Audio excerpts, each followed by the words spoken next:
The idea of the universe being a simulation is not a new one. We use computer models to study the human population, predict the weather, for entertainment. We simulate everything. And when a civilization can create a realistic simulation, the most obvious one to create is that of its own early existence. And those simulated civilizations might create their own simulations of the universe. Now you're a character in that world and you think you have free will and you say, I want to invent a computer. So you do. Hey, I want to create a world in my computer. And then that world creates a world in its computer. And then you have simulations all the way down. The odds that we're in base reality is 1 in billions. Then someone somewhere decided to boot up a program. We are living in a computer-programmed reality, and the only clue we have to it is when some variable is changed. Are we really alone in the universe, or does our program only focus on us? Putting a cap on the speed of light sure is a good way to keep your Sims from venturing out too far from home. So you're saying as you dig deeper, you find computer code writ in the fabric of the cosmos? Into the equations that we want to use to describe the cosmos, yes. Computer code. Computer code, strings of bits of ones and zeros.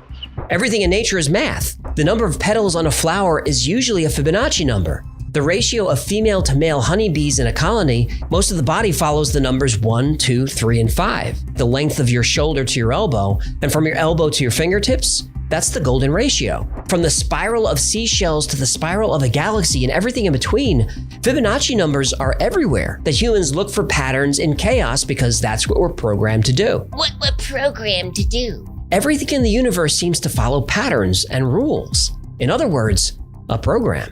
To simulate an entire universe, you'd obviously need more advanced technology than we have. But that doesn't mean we won't get there. Video game technology is barely distinguishable from reality. Real as our own.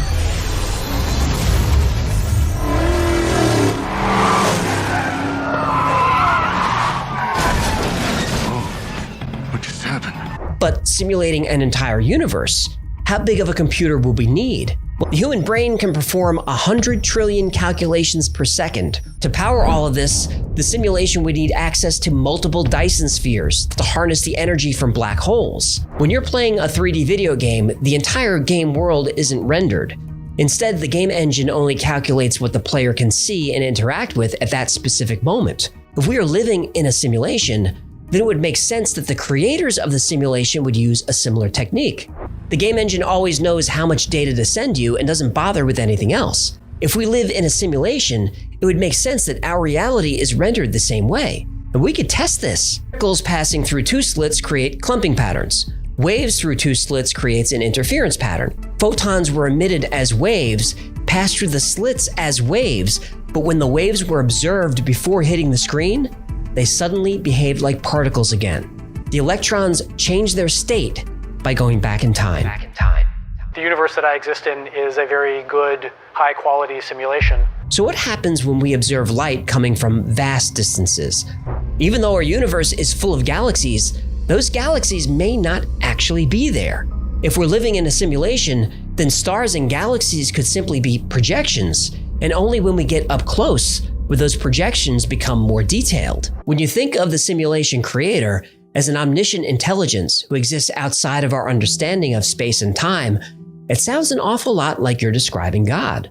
And just like you can't prove we're not in a simulation, you can't prove there is no God. If something miraculous happens or something horrible happens, you can say it's part of the simulation just as easily as you can say it's part of God's plan. Whether you believe in God or you believe in simulation theory, the real question is, what's the difference?